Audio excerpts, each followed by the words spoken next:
El 17 de marzo del año 45 a.C. iba a ser un día muy importante para Julio César, ya que se iba a enfrentar al hijo de su fallecido amigo y posterior enemigo Pompeyo, con el que había formado junto con Craso el triunvirato que dirigió la República Romana durante 7 años.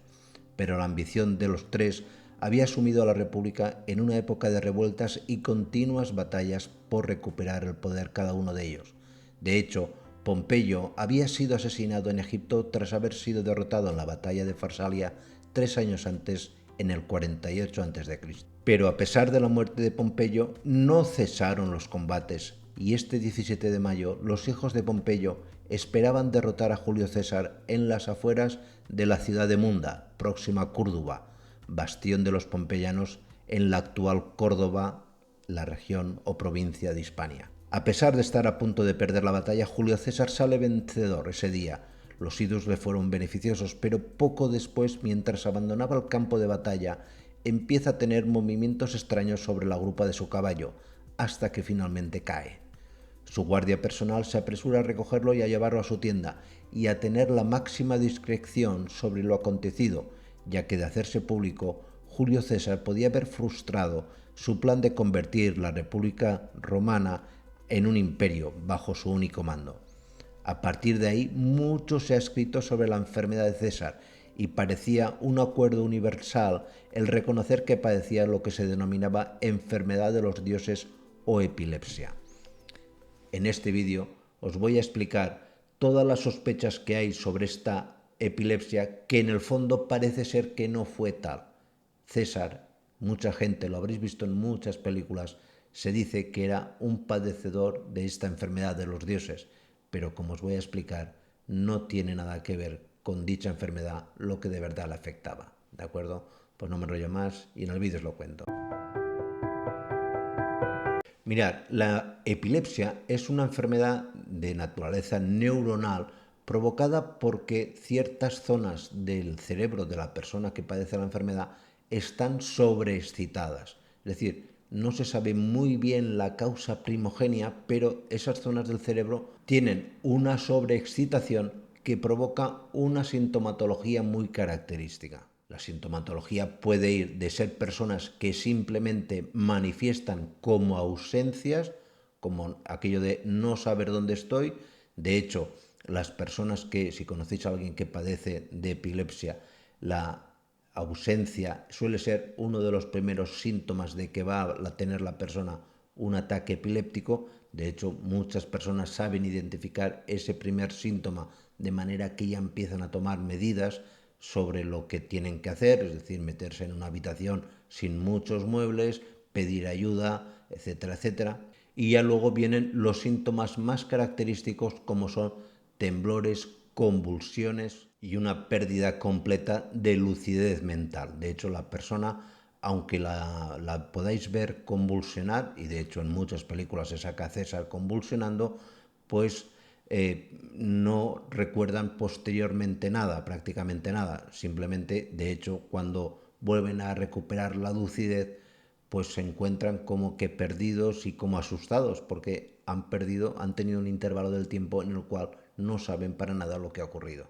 Aunque desconocemos cómo se produce exactamente el desencadenante de la epilepsia, sí que hay toda una serie de enfermedades frente a las cuales es más común que la persona tenga ataques epilépticos. Es decir, es más común tener epilepsia, por ejemplo, en personas con Alzheimer, en personas que tienen antecedentes familiares de epilepsia. Esta suele ser la causa más común, es decir, mi padre y mi abuelo eran epilépticos, es normal que yo tenga esta sobreexcitación también de mi cerebro.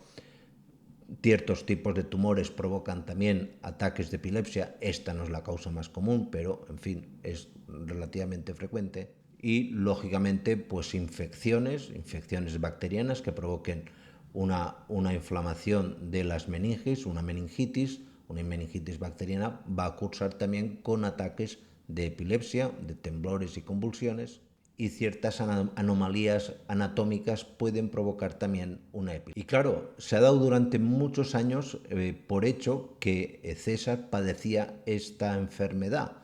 que para mí exactamente no es una enfermedad, porque ya digo, el 90 y tantos por ciento de las ocasiones suele ser un problema congénito hereditario y no tiene ningún otro tipo de repercusión. Lógicamente, si es una causa tumoral o una meningitis, evidentemente sí, pero lo más común es que tengas antecedentes familiares, pero luego de un ataque epiléptico una persona puede hacer una vida perfectamente normal. Pero en el caso de César, su biógrafo, Cayo Suetonio, relata en muchos libros de que César padecía como ciertos desvanecimientos, desmayos, tenía pesadillas, es decir, era una persona que no dormía muy bien, es decir, que tenía sueños muy inquietos y rara vez estos síntomas se acompañaban de convulsiones, con lo cual la tendencia hoy en día es más a pensar de que César, en lugar de tener epilepsia, lo que tenía era una apoplejía. ¿Y qué es una apoplejía? Pues una apoplejía no es más que la manifestación de un sangrado en un órgano, en este caso como el cerebro. Pero pasa que la apoplejía puede ser, en función de los grados de hemorragia, pues una apoplejía hemorrágica aguda, un daño isquémico importante o un daño isquémico transitorio, es decir, que la falta de riego afecte solamente durante un periodo muy concreto de tiempo. ¿Y por qué se tiende también a pensar que César lo que tenía era apoplejía? Porque, por ejemplo, su padre tuvo una muerte súbita mientras estaba abrochando unas sandalias. Es decir, el gesto de estar abrochándose las sandalias hizo que muy posiblemente tuvo un derrame isquémico importantísimo y provocó la muerte, vamos, ipso facto. En el caso de César, la apoplejía en personas que en primer lugar son deportistas. César, lógicamente, era un tío que se pasaba la mitad de su vida a caballo, que si las Galias, que si en Hispania y demás, es decir, una persona que se movía mucho, que llevaba una alimentación muy sana y que lógicamente no era una persona ni sedentaria ni obesa.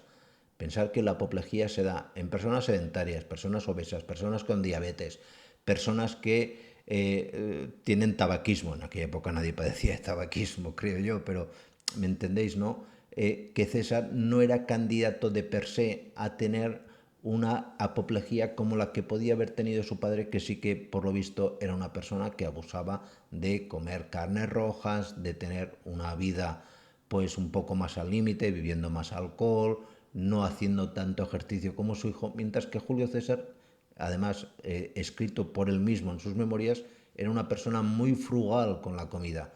De hecho, se le conoce casi como el fundador, descubridor de la dieta mediterránea.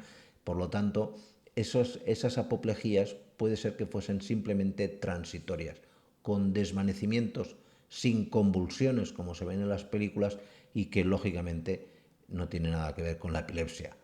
Simplemente, como soy un aficionado a la historia, me gusta hacer de vez en cuando este tipo de vídeos que nos permite diferenciar lo que es la epilepsia de la apoplejía en un contexto histórico que espero que os haya gustado. ¿De acuerdo? Pues nada más, muchísimas gracias y nos vemos en la siguiente. Cuidaros mucho. Chao.